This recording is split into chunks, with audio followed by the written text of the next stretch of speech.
Je ne connaissais pas ce qu'était la petite sucette, mais on s'habitue à tout. C'est l'actualité. Je remercie évidemment les organisateurs de cette belle réunion, dans cette chaude ambiance, Monsieur le maire, parce que je dois avouer qu'il fait partie des courageux. Il y a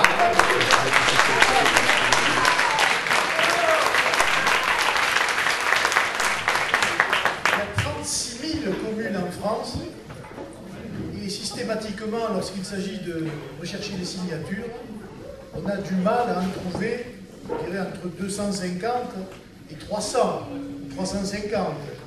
Et on s'aperçoit que eh bien, les maires qui signent, qui ont signé auparavant pour Jean-Marie Le Pen, ou ceux qui ont signé pour Marine Le Pen, j'allais dire, relèvent un peu de l'exceptionnel, parce que, et pourtant ce n'est pas Verdun. Il a signé pour Marine, il est vivant, il est toujours là, mais malheureusement, je dois dire que le courage ne fait plus partie des vertus, pour l'instant, de notre peuple, et surtout de nos élites, où, quel que soit le sujet, tout le monde a une nouvelle manière de marcher, c'est à plat ventre. Et surtout, dans les allées du pouvoir. Beaucoup de questions ont été posées, je vais essayer dans un propos général d'y répondre. Vous me direz à la fin si j'y ai répondu ou pas. J'espère ne pas vous couper la digestion, ni l'appétit, parce que ce que j'ai à vous dire est évidemment grave. La situation de la France, si vous êtes là, c'est que je pense que vous en êtes convaincus. Nous sommes dans une situation délicate, gravissime, d'un point de vue économique et social, mais pas seulement, d'un point de vue même identitaire, et même de survie de la nation. À chaque fois, je dis à mon auditoire, je pense, et vraiment j'en suis convaincu, que dans les 20 ans qui arrivent, se jouera l'avenir, la pérennité de la France telle que nous l'avons connue, telle que vous la connaissez, telle que vous pouvez voir encore, en venant à cette réunion, un petit village de France, avec son église, sa mairie, sa poste lorsqu'il y en a une, son école communale lorsqu'il en reste, ses agriculteurs lorsqu'il en reste, et le tableau est un peu noir, mais il est une réalité. La France est en danger de mort. Elle est en danger de mort par plus de 40 ans d'abrutissement politique. Abrutissement qui a été mené par la droite et par la gauche de la même manière et alternativement. Parce que souvent, il y a certaines personnes chez nous qui nous disent « Mais oui, mais quand même, vous vous rendez compte la gauche ?» Je leur dis « Oui, est-ce que vous vous rendez compte la droite ?» Quelle est la différence majeure? Qui peut me donner une différence majeure entre la politique de M. Hollande et la politique de M. Sarkozy? Alors on va vous dire, oui, justement, le mariage pour tous. Mais c'est un faux débat. Parce que c'est vrai que les socialistes, sur ces questions-là, sont toujours dans la démagogie et ont toujours une avance, mais la droite n'était pas en reste. Moi, j'ai vu à droite un certain nombre de personnes, Mme Bachelot, ce n'est pas des moindres, M. Apparu, M. Sarkozy, même à un moment donné, n'était pas opposé au mariage pour les couples homosexuels. Il est devenu aujourd'hui par opportunisme politique, mais ça allait tout à fait dans le sens du vent et dans le sens de son comportement bling-bling, qui a été le sien tout au long de son passage à l'Élysée. Le mariage pour tous, évidemment, nous trouvons que c'est une aberration. Je ne comprends pas, je n'arrive toujours pas à comprendre l'intérêt qu'auront les homosexuels à se marier pour ressembler aux autres par souci d'égalité. Mais quelle égalité? Le mariage n'est pas là pour constater l'amour. C'est pas vrai. Le mariage est là pour fonder une famille.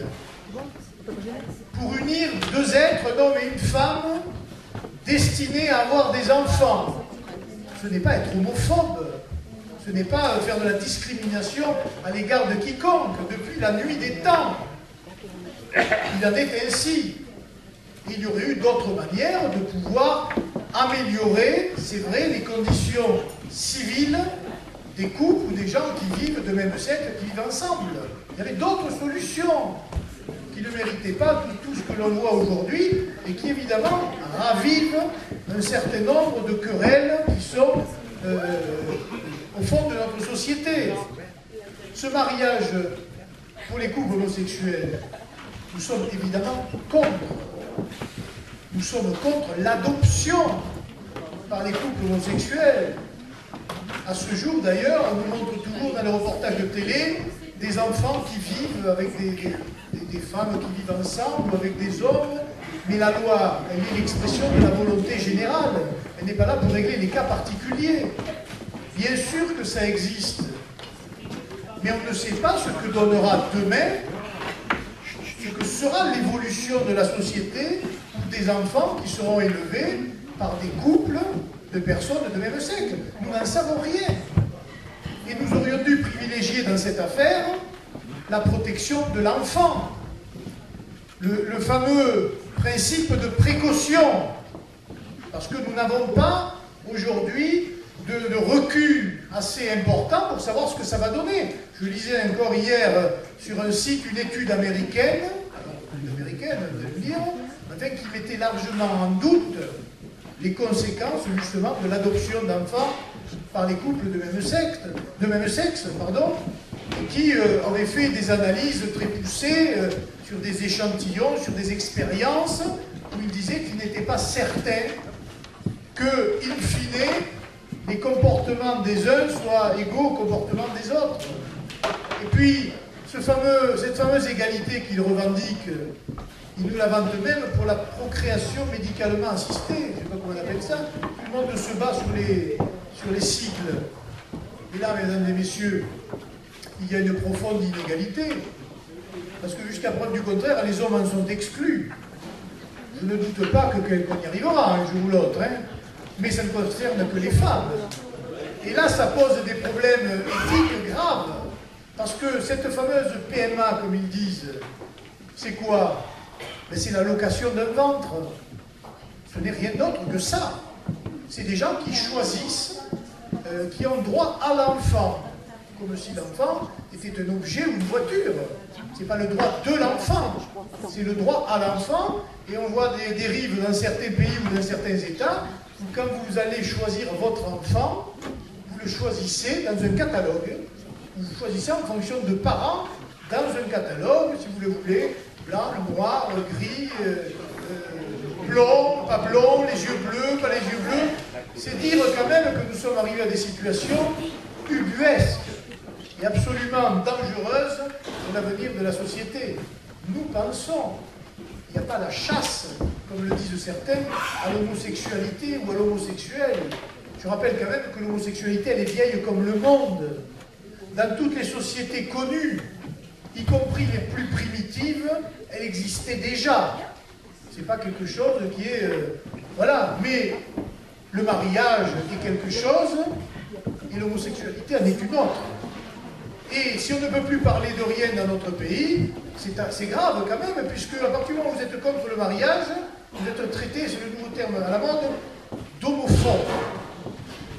Eh bien, non, nous ne sommes pas homophobes, mais nous laissons quand même la possibilité d'être homocritiques, en revanche, c'est-à-dire de pouvoir critiquer ce que bon nous semble, même si ça doit choquer quelques minorités que ce soit, mais qui ont aujourd'hui, il faut bien le dire, un pouvoir démesuré. Après que M. Hollande ait remis en question cette fameuse PMA, vous avez vu qu'il a reçu 2 associations absolument essentielles à la France, et à sa survie, à sa pérennité, à sa croissance, les LGBT. Et là, pour le français moyen, je suis dans les lesbiens, bi, gays et trans. Essentiel. Le président de la République a reçu les associations LGBT. Et en plus, il les a reçues pour s'aplatir, pour leur donner raison et leur dire que le fameux projet de loi viendra à l'Assemblée, il ne viendra pas maintenant, il viendra plus tard. Vous voyez bien que nous sommes dans un monde qui devient fou et que nos politiciens sont devenus petit à petit des lavettes politiques. Des gens qui se couchent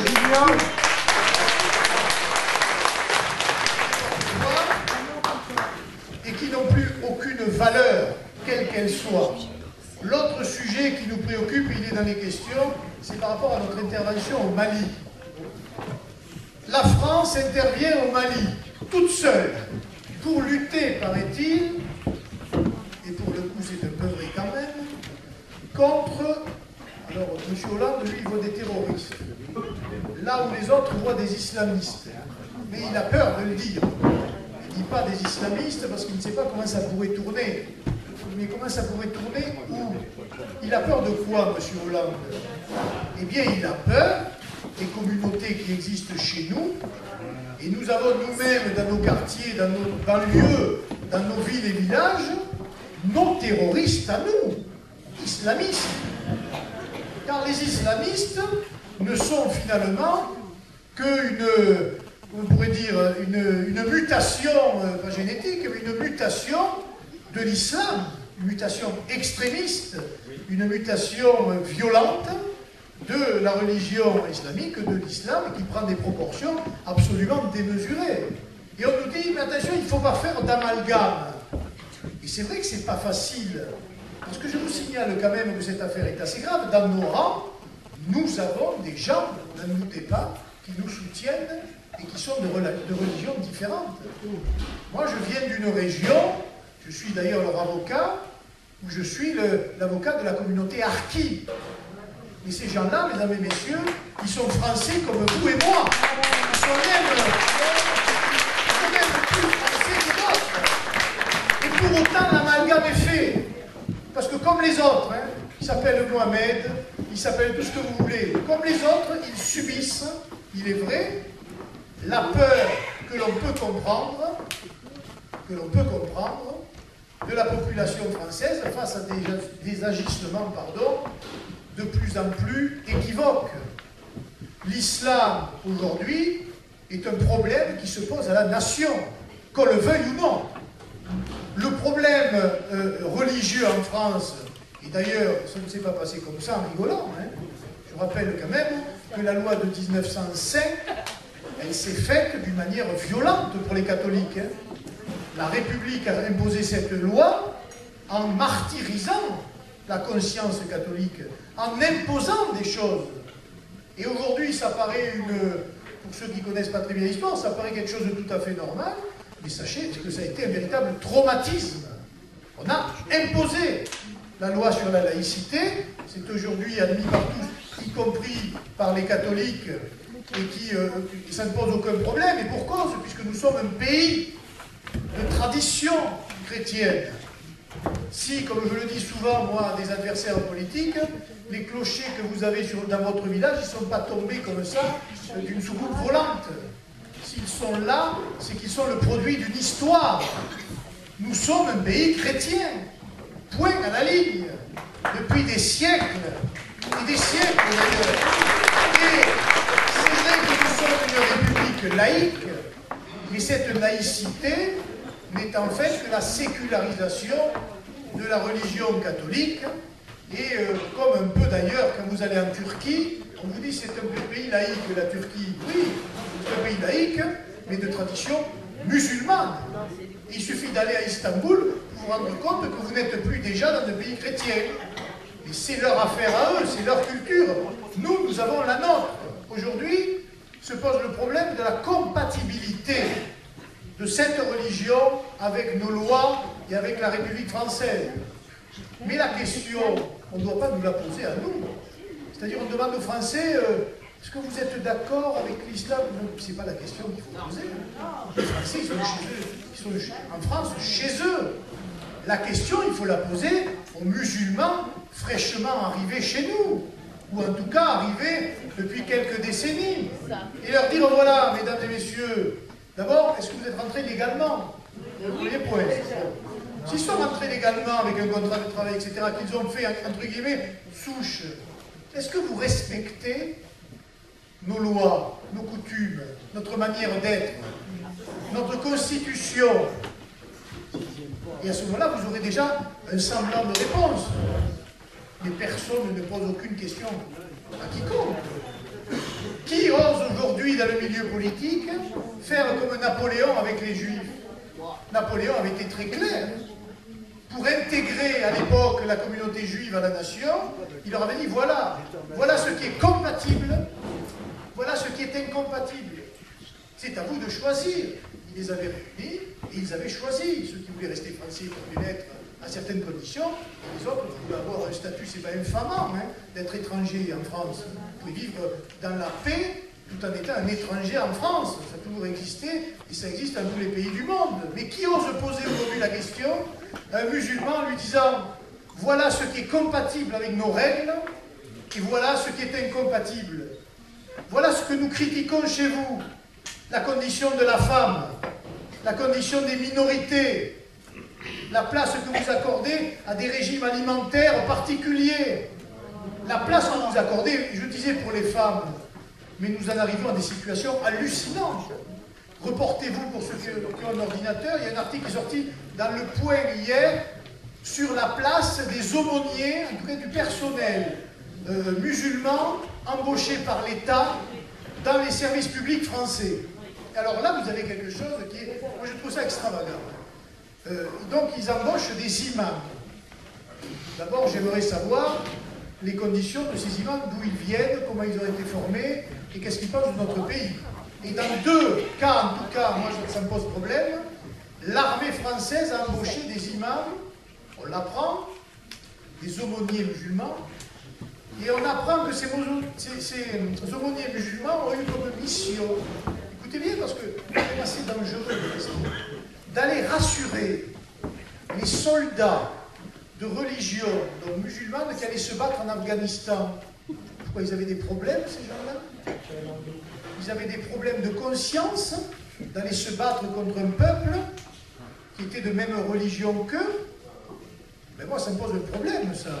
Parce que si on n'est pas sûr des combattants qu'on envoie sur le terrain, on a quand même du souci à se faire. Et après, nous apprenons que ces mêmes aumôniers dans les prisons, ben, ils sont là, il n'y en a pas assez. Parce que dans le même article, on apprend que 50%, dixit l'article, 50% de la population carcérale fait le ramadan. J'en déduis donc que 50% est de religion musulmane. Ce n'est pas de la discrimination que je fais là, c'est de la constatation. Et quand M. Zemmour a été condamné pour avoir dit que dans les prisons françaises, il y avait plus de 50% de nord-africains, musulmans ou africains, je vous dis qu'il a été condamné. Et il suffit de regarder la statistique de ceux qui font le ramadan pour se rendre compte que là, vous avez une statistique qui est, je vais presque dire, brute de décoffrage. Vous l'avez devant le nez. Et vous avez la situation de ce qui se passe dans notre pays. Nous sommes donc allés guerroyer, nous guerroyons nos soldats au Mali pour quelque chose que nous avons préparé et que nous préparons chez nous, qui existe chez nous. Et la deuxième réflexion qui m'est venue après cette opération du Mali, c'est quand même sur l'état de nos colonies, de nos anciennes colonies. Parce que, mesdames et messieurs, tout le monde se réjouit de l'affreux pays qu'est la France, d'avoir colonisé, heureusement que nous avons décolonisé. Mais vous avez regardé l'état des pays qui ont été décolonisés. Mais si nous étions aussi abominables que ça dans notre colonisation, vous croyez que ces États, au moindre trouble, ils appelleraient la France comme ça pour venir les aider? C'est vrai pour les Maliens, mais c'est vrai pour la Côte d'Ivoire. Regardez ce qu'est devenu l'Algérie. Regardez ce qu'est devenu l'Algérie, c'est-à-dire une dictature militaire corrompue qui elle-même doit faire face à ce développement de l'islamisme radical et qui, pour le faire, a pratiqué la violence, tout simplement, puisqu'on pense que la guerre contre les islamistes en Algérie a fait plus de 150 000 morts, plus que pendant la guerre d'Algérie avec la France, entre eux.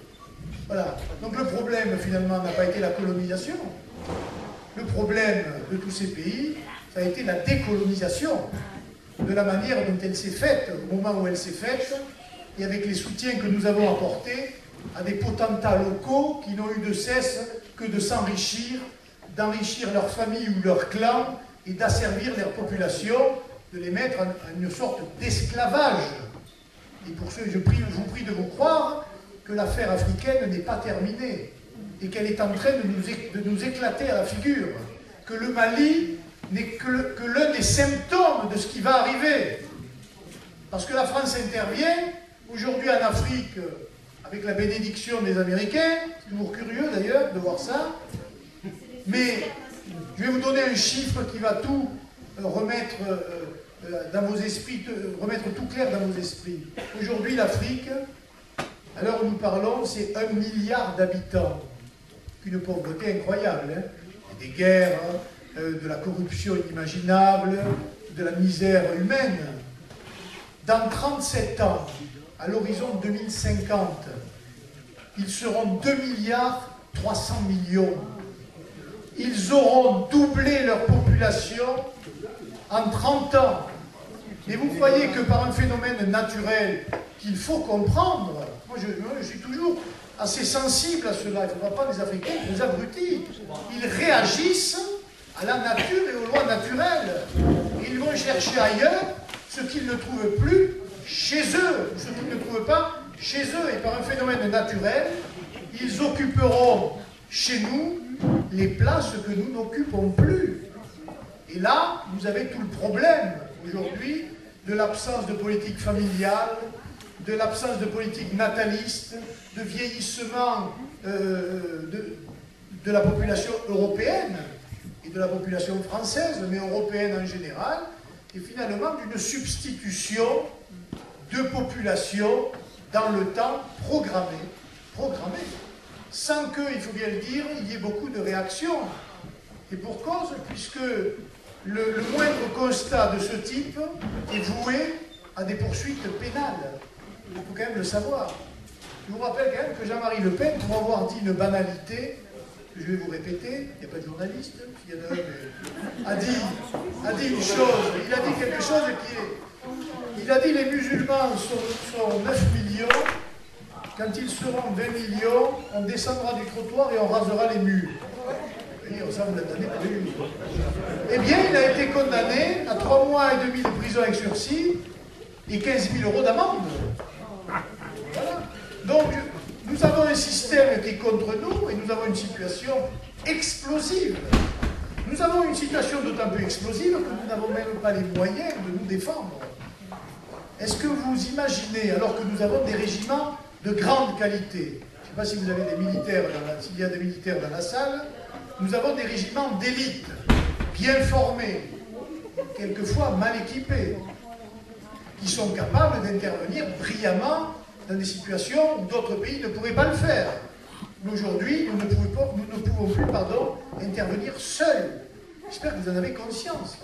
La France, soi-disant 5e puissance du monde, elle est un pays qui, militairement, est devenu une puissance très moyenne. Elle manque de tout. Et pour, par exemple, porter 2000 soldats français au Mali, très honnêtement, le Mali c'est à côté, hein.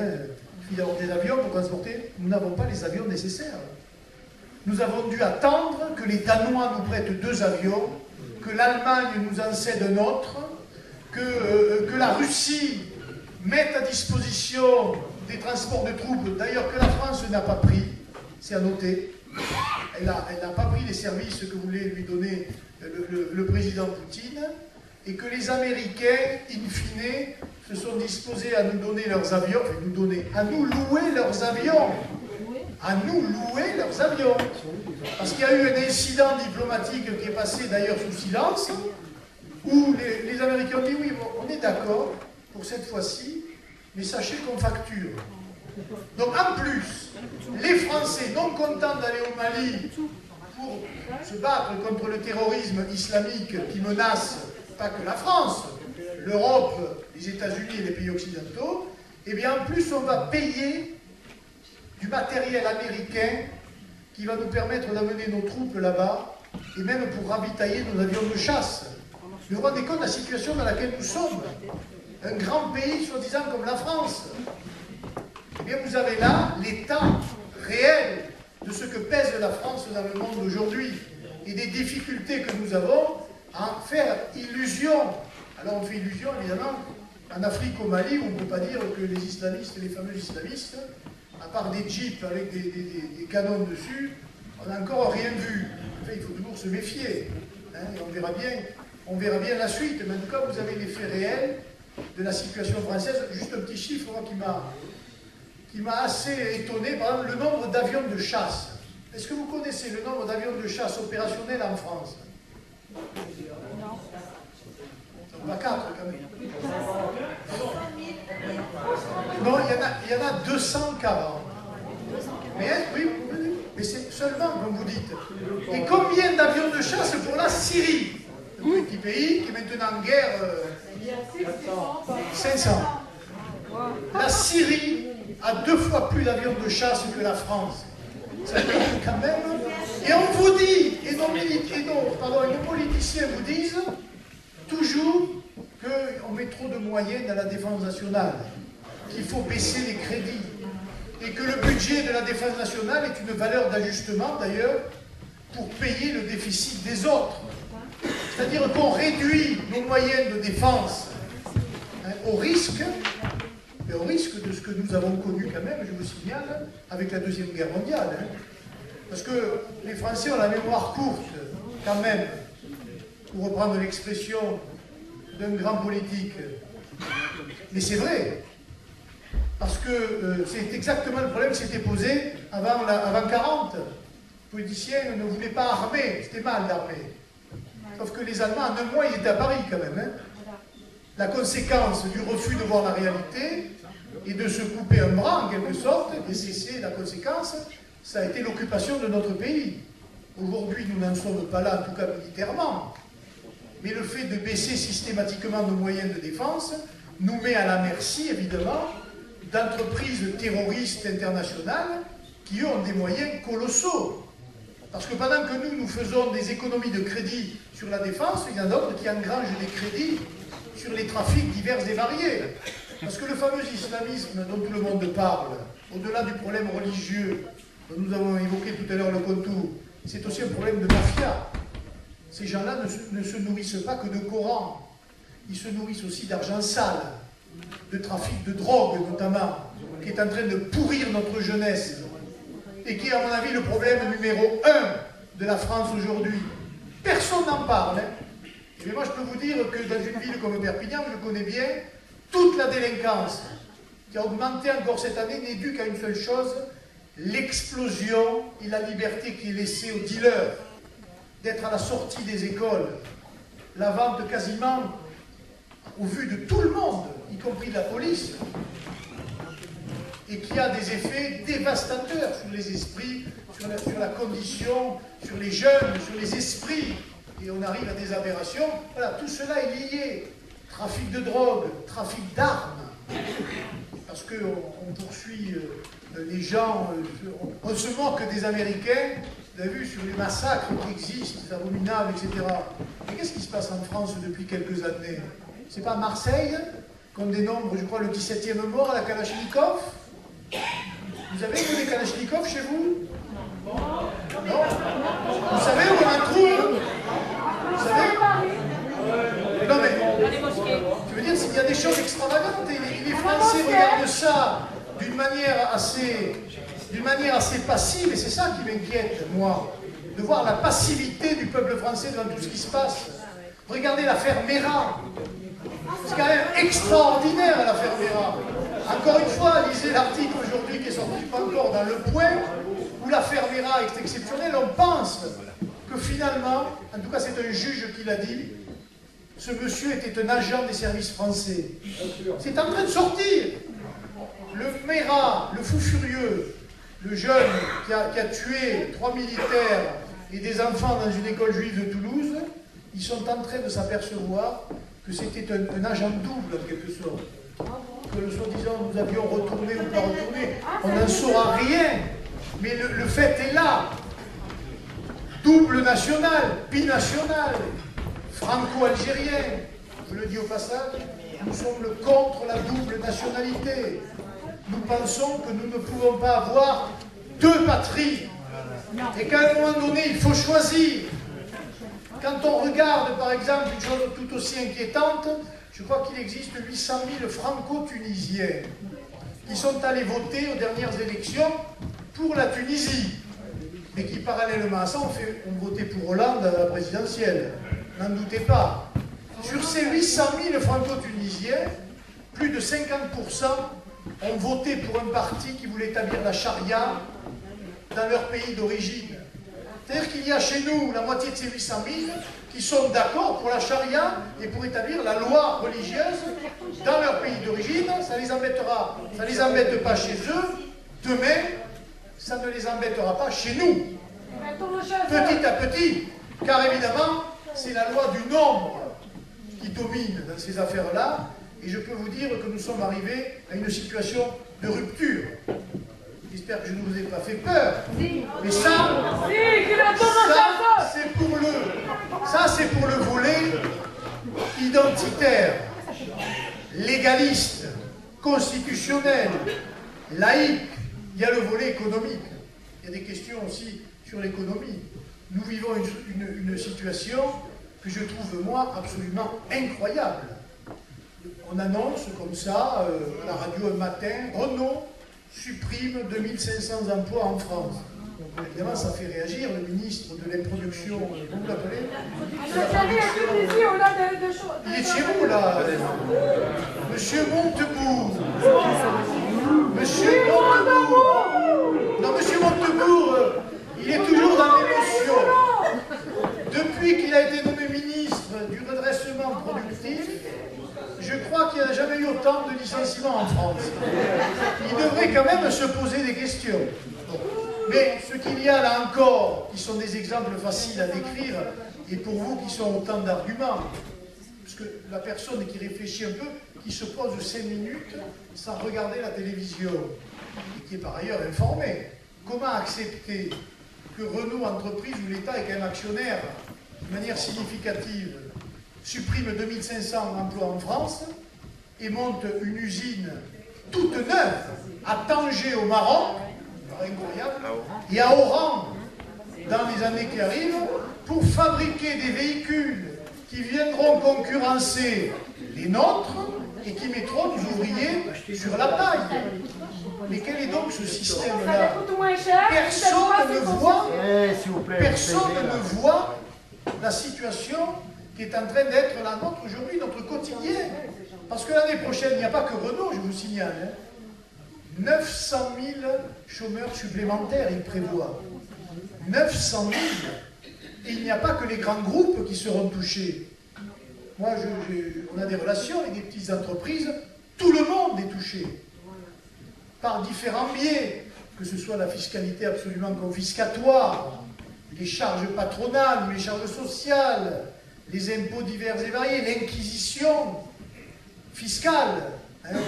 On raconte les contrôles fiscaux que subissent un certain nombre de petits industriels ou de petits commerçants artisans pour aller gratter là où on peut gratter, sans se soucier de la fraude qui existe par ailleurs.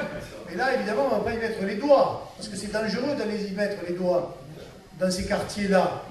Et nous vivons donc sous la double menace de la faillite sociale, hein, il faut le dire, et de la faillite identitaire pour, c'est ce que je vous disais au début, la perte définitive de ceux qui faisaient la richesse de la France. Et de ce point de vue-là, certains économistes commencent à tirer sérieusement le signal d'alarme en disant « Mais si nous continuons comme ça, je crois que c'est Christian Saint-Étienne qui a dit ça, la France, il restera quoi? Ce sera un pays de touristes, de chômeurs et de retraités. » Voilà. L'avenir de la France, pour cet économiste-là, et je pense qu'il a raison, ce sera ça. Avec évidemment des variantes, parce que pour qu'il y ait des touristes, il faut quand même qu'il y ait un peu d'argent. Et la crise, elle frappe tout le monde. Et c'est vrai que le tourisme étranger, c'est pas dit qu'il se continue comme ça et qu'il se perpétue d'une année sur l'autre. On ne sait pas ce qui va arriver, mais je peux vous dire qu'une manière, que ce soit l'endettement de la France, la situation des ménages, des entreprises, ou que ce soit la situation de l'insécurité de l'immigration, nous y sommes. Nous sommes là, devant le mur, et nous attendons la réaction. Et moi, j'ai l'impression que la réaction, elle vient. Parce que, une parenthèse, une digression sur la corruption, tout ce phénomène de décadence générale, il s'accompagne aussi d'une corruption absolument abominable.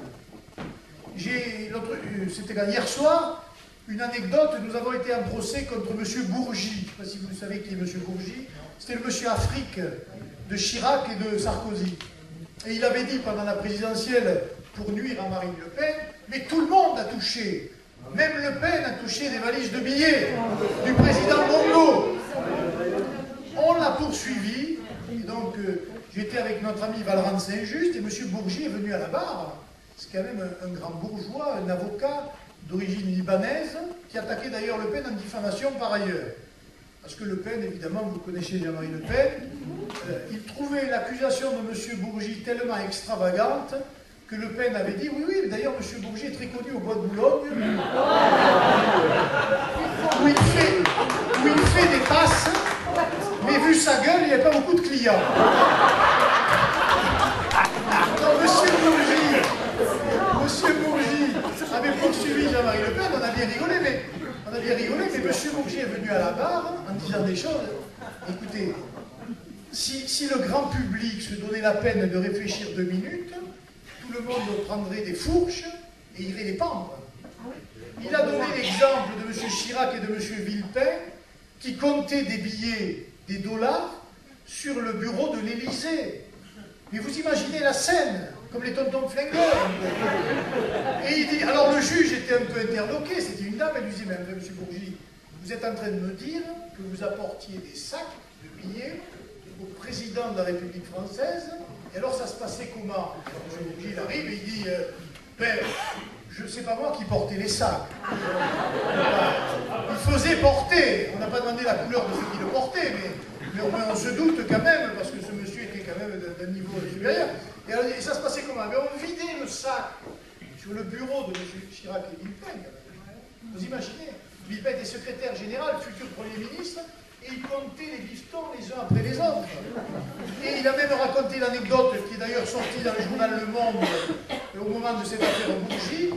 Le coffre-fort de l'Élysée, dans le bureau, était tellement plein qu'ils ont été obligés à coups de pied de tasser pour rentrer les billets. Mais, écoutez, vous ne voyez pas, moi je vous donnerai la référence de l'article du Monde, où c'est marqué, il n'y a pas eu de poursuite en diffamation. Hein. Il n'y a pas eu de poursuite. Et lui, il l'a dit, à main levée devant le juge, hein. Il a raconté ce qu'il avait vu.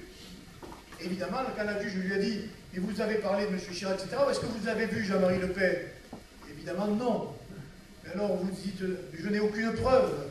Donc, il avait accusé sans preuve, mais il avait accusé pour mettre Le Pen, le Front National, dans le même sac que la corruption qui existe à gauche et à droite. Mais cette corruption, il y a 2 jours ou hier dans Le Monde, l'affaire Tapie, mesdames et messieurs, pour l'instant, vous n'avez que le haut de l'iceberg. Les 400 et quelques millions d'euros qu'a touché M. Tapie après un arbitrage d'État, eh bien, vous avez un juge qui s'y intéresse de près, où on apprend 2 choses. Que dans la période, M. Sarkozy a reçu M. Tapie 4 ou 5 fois à l'Élysée. Et que dans le même temps, M. Sarkozy a reçu l'un des juges de cette fameuse commission d'arbitrage, M. Pierre Mazot, comme par hasard, ancien ministre de la République, et RPR. Et on se demande, et le juge se demande, s'il n'y a pas là une relation de cause à effet avec les bons offices de Mme Lagarde, et s'il n'y a pas là le nœud de la corruption qui fait que finalement on aurait acheté cet arbitrage, et peut-être qu'il y aurait des rétrocommissions ou des rétributions d'intermédiaires dont peut-être M. Sarkozy serait au cœur. Voilà où nous en sommes dans la République française. Mais ce sont les mêmes qui vous traitent de fachos, qui vous traitent de racistes, de xénophobes, d'incompétents. Et voilà, vous avez le résultat là. C'est pour vous dire qu'au-delà de la décadence, il y a aussi un système de corruption. Et que ce système de corruption, il est actif à tous les niveaux. Dans les entreprises nationales, dans la défense nationale, dans la politique. Et c'est ce système-là, évidemment, qu'il faut contraindre, qu'il faut abattre. pour recréer les conditions d'une République beaucoup plus honnête. Je pense que nous avons les moyens de le faire. Je pense que les Français sont en train de se rendre compte. L'enquête d'opinion Ipsos Le Monde hier prouve que, au moins, même s'ils ne votent pas encore, les Français ouvrent les yeux. 74 des Français, c'est ça, hein, trouvent que l'islam est une religion intolérante. 70% des Français trouvent qu'il y a trop d'étrangers en France. 70% d'étrangers trouvent qu'ils ne font aucun effort pour s'assimiler. 68% des Français trouvent que les politiques sont corrompus.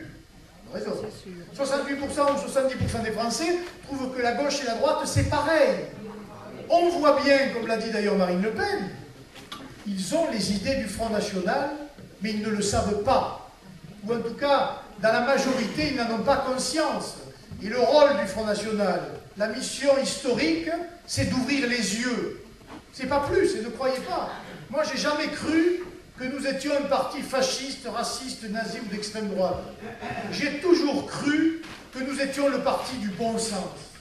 Que ce que disait Jean-Marie Le Pen depuis très longtemps, c'était ce que tout le monde pensait. Et que si nous avions appliqué un certain nombre de règles depuis déjà 30 ans, la France aujourd'hui ne serait pas ce qu'elle est. Mais évidemment, le système corrompu s'est défendu et il a inventé cette affaire de la diabolisation et il a mis Jean-Marie Le Pen comme un monstre, il a présenté Jean-Marie Le Pen comme un monstre pour détourner l'attention sur le reste. Eh bien, c'est en train de changer. Les opinions évoluent. Je pense que le travail de Marine, de ce point de vue-là, a été remarquable. Je ne vous le dis pas parce que j'en suis un proche, je vous le dis parce que ça se voit dans l'opinion. Tous les gens, tous les cadres du Front National qui font campagne vous diront que ça n'a plus rien à voir aujourd'hui que quand on faisait campagne il y a 20 ou 25 ans. Moi, je me souviens à Toulouse, quand j'ai adhéré au Front National en 89, il n'y avait pas un marché qui se passait normalement. Parce qu'on était agressé, on était insulté, on était vilipendé, c'était abominable. Ça a duré longtemps. Aujourd'hui, c'est terminé. La plupart du temps sur les marchés, nous avons quand même de la sympathie. Je me promène, moi, assez souvent avec Marine, même en dehors de la vie politique, je n'ai jamais vu un mouvement d'humeur ou d'insulte.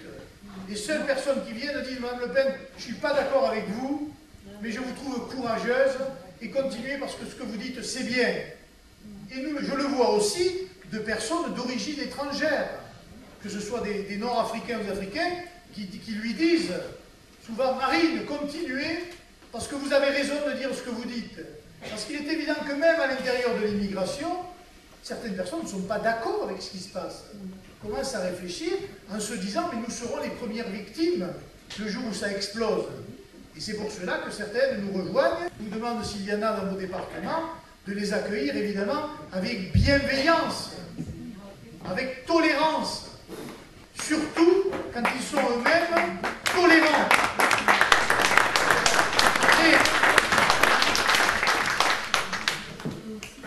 Mais le Front National, c'est aussi un mouvement politique, il faut qu'il vive. Et là, vous en êtes les acteurs. C'est bien de venir à un repas, c'est encore mieux d'aller militer. C'est encore mieux de prendre sa carte, pour ceux qui ne l'ont pas. C'est encore mieux de se présenter aux élections. Si vous ne vous sentez pas une âme de maire, en tout cas, n'hésitez pas à intégrer des listes municipales. Parce qu'encore une fois, beaucoup de nos amis nous disent « je ne me sens pas capable d'être maire ou d'être conseiller municipal ou quoi que ce soit. » Mesdames et messieurs, je vous demande une chose. Moi. Si vous avez du temps à perdre, allez voir un peu les séances du conseil régional ou du conseil général, ou des grandes mairies. Quand vous aurez vu le niveau des élus, eh bien, je peux vous dire que vous sortirez en vous disant « je peux faire Polytechnique ». Et vous n'aurez plus aucun scrupule. Vous n'aurez plus aucun scrupule à vouloir faire de la politique et à vous intéresser, à participer à la vie des communes. Car après tout, la vie des communes, c'est notre vie, c'est notre pays, ce sont nos villages.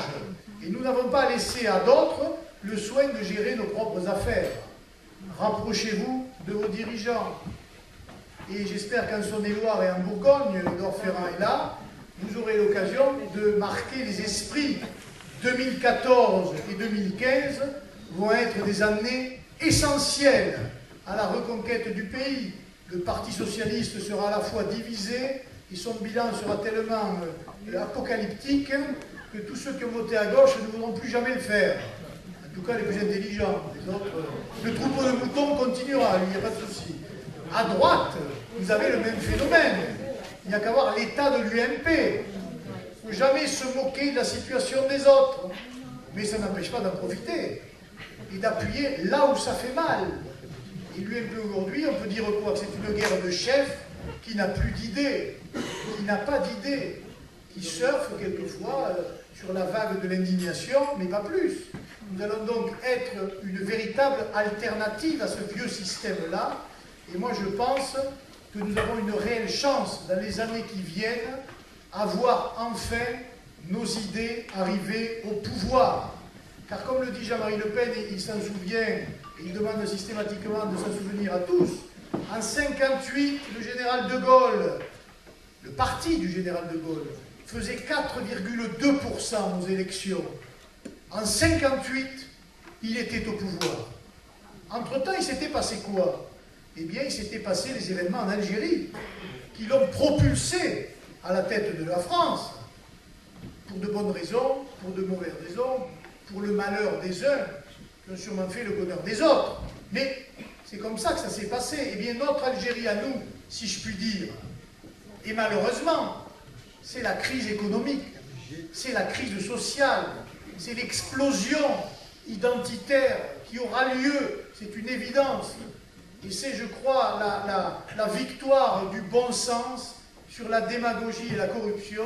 Et bien, je pense très certainement, très simplement, que nous sommes le parti de la résistance et que nous serons le mouvement de la reconquête. Merci de m'avoir écouté.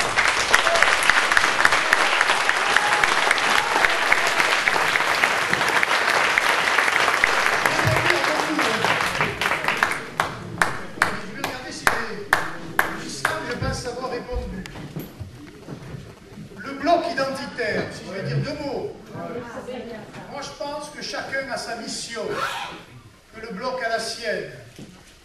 Il y en a d'autres, les gens de Civitas ou d'autres groupes ont la leur. Le Front National a une mission politique de rassemblement national. Il n'est pas là pour se mettre dans une niche, il est là pour rassembler. Et donc, nous devons avoir les meilleures relations possibles, mais nous ne sommes pas obligés de nous marier. Marier pour tous. Mais voilà, du respect et de la tolérance entre nous. Alors, oui, les alliances électorales avec l'UMP. Voilà, je crois qu'on a, j'ai un peu résumé la situation. Moi, si c'est pour m'allier avec M. Copé et pour faire la politique de M. Copé, je n'en serai pas. En revanche, défendre notre programme et nos idées, en l'occurrence les deux principales, la préférence nationale et l'indépendance nationale, c'est-à-dire la souveraineté, là, nous pouvons trouver des alliés pour bâtir des coalitions et pour bâtir des unions. Et dans l'état actuel des choses, et l'UMP telle qu'elle existe, vous voyez vous faire une union avec Kosciusko Morizet? Je crois qu'il faut être raisonnable. En revanche, à l'échelle locale, il y aura peut-être, mais ce sera au cas par cas, des occasions avec des élus courageux, pas nombreux, hein. Il y aura peut-être des occasions, mais aucun accord de principe avec l'UMP ou avec d'autres. Le comportement des médias, vous connaissez, je besoin de vous faire un dessin. L'accueil sur les plateaux TV, êtes-vous bien reçus? Oui, voilà, je vous dis franchement, nous sommes bien reçus. Ça ne veut pas dire qu'une fois sur le plateau, vous serez questionné avec les égards, mais on a beaucoup progressé quand même. Et même les plus féroces, comme M. Bourdin par exemple. Oui, mais vous avez vu qu'avec Marine, il y a tout le mec.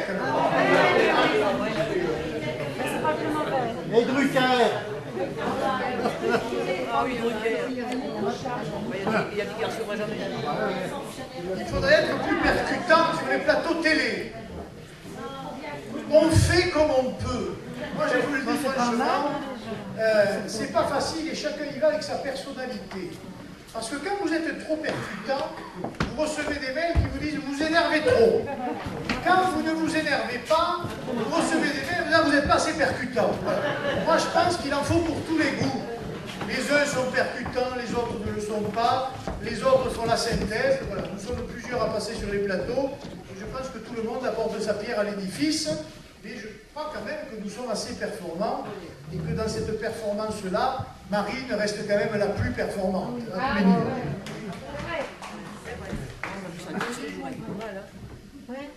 Sur l'euro, moi je crois que l'euro s'effondrera. Nous croyons. Alors ça fait peur, je ne vais pas revenir sur le vieux débat.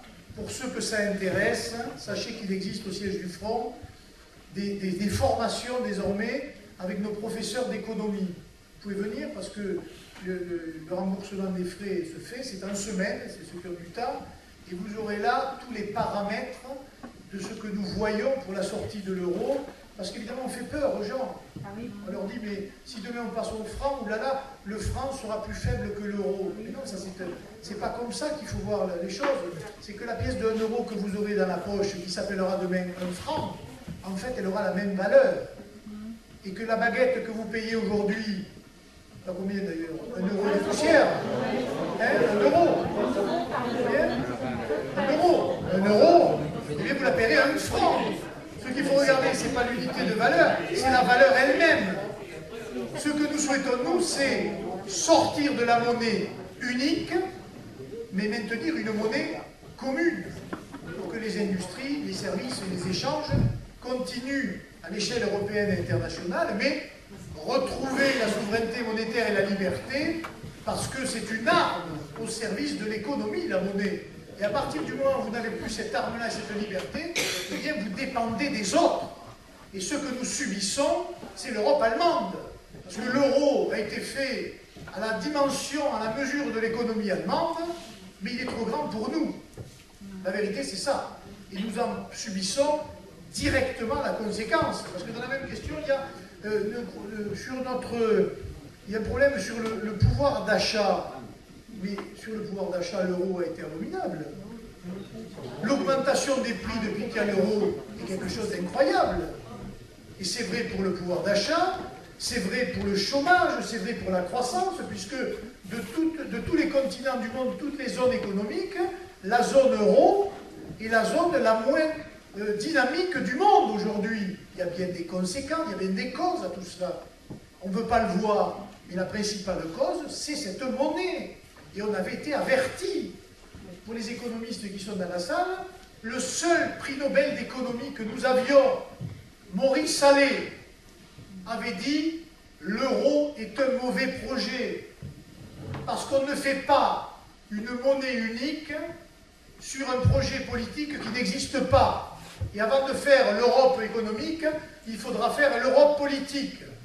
Mais il pensait, c'est ce que nous pensons, que l'Europe politique n'est pas possible. Que certes, nous sommes des Européens, mais que nous avons des spécificités culturelles, historiques, linguistiques, qui sont des éléments pesants, des tendances lourdes. Nous pouvons avoir des coopérations d'États, mais nous ne pouvons pas nous fondre dans un même État fédéral européen. Et ça, Maurice Allais l'avait bien compris, et je pense que d'ailleurs c'est par la monnaie que nous irons par le bas, d'une manière ou d'une autre. Que ce soit par le ralentissement dramatique de l'économie ou par l'endettement. Parce que plus il y a d'austérité, je vous signale, mais moins on se désendette. Il y a quand même un problème. Parce que toutes ces politiques d'austérité, on nous dit qu'elles sont pratiquées pour qu'on se désendette. Mais c'est pas vrai. On limite un peu le déficit budgétaire. Mais à partir du moment où il y a du déficit, vous augmentez l'endettement par un effet mécanique. Et de ce point de vue-là, tout ce que nous voyons aujourd'hui, les politiques d'austérité, tout ce que vous allez connaître, les retraités, on va attaquer vos retraites, on va attaquer vos salaires pour les petits salaires, on va attaquer votre épargne, tout cela c'est fait pour une volonté de désendettement qui en fait n'existe pas. Et le meilleur exemple, c'est la Grèce. Depuis 2 ans et demi que la Grèce subit des politiques draconiennes d'austérité, eh bien l'endettement de la Grèce, mesdames et messieurs, continue à augmenter. Et ils sont obligés de carrément tirer des traits sur des dettes et donc sur des créanciers. Eh bien, on voit bien que ce système-là arrive à bout et que nous serons, comme les Grecs demain, comme l'Espagne, comme le Portugal, aux prises aux mêmes difficultés. Alors, attendez. Le Premier ministre britannique sur le référendum, évidemment, nous y sommes favorables. Nous souhaiterions en avoir un ici. Nous en avons eu d'ailleurs un référendum. Et pendant que les Français votaient à 55% contre la Constitution européenne, eh bien 92 ou 94% des députés sénateurs votaient pour. Ça s'appelle de la trahison, ou même de la haute trahison. J'espère qu'un jour le peuple s'en souviendra. D'accord. Haut et court.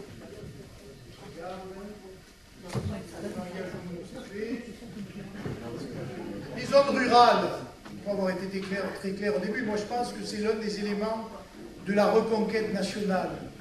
Parce que c'est vrai que dans les zones rurales, il y a encore des réflexes sains. Il y a des gens, même lorsqu'ils ne sont pas de chez nous, qui sont à gauche, qui pensent comme nous, souvent, qui ne comprennent pas pourquoi un certain nombre de choses se passent. Et la ruralité sera peut-être demain le fer de lance de la reconquête nationale, c'est en tout cas ce que je crois, parce que c'est là encore dans la ruralité où il y a la défense de certains arts de vivre, de certaines traditions. C'est là encore où on a les pieds dans la glaise, comme on dit chez moi, où les gens n'ont pas des idées loufoques, on n'est pas dans le Marais à Paris.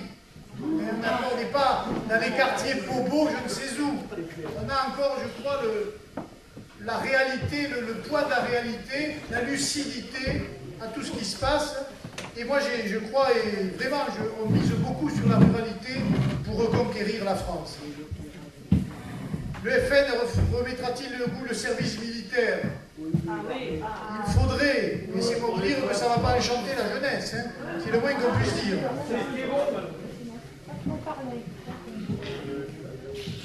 À quand Marine en Saône-et-Loire? Eh bien, je vais vous le dire.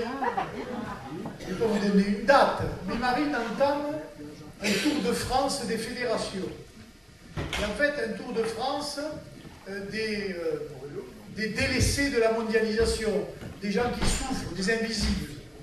Et de ce point de vue-là, et à ce titre, peut-être, j'ai vu tout à l'heure un agriculteur qui me parlait de son exploitation de bêtes, là où il est, eh bien, ce serait peut-être une occasion de faire venir Marine pour la visite de son exploitation, de faire venir la presse, parce que sur l'agriculture, sur l'élevage, il y a évidemment beaucoup à dire. Donc, j'allais presque vous dire la visite de Marine Le Pen en Saône-et-Loire, peut-être avant Jean-Marie Le Pen, parce que tout ça est en train de se décider aujourd'hui.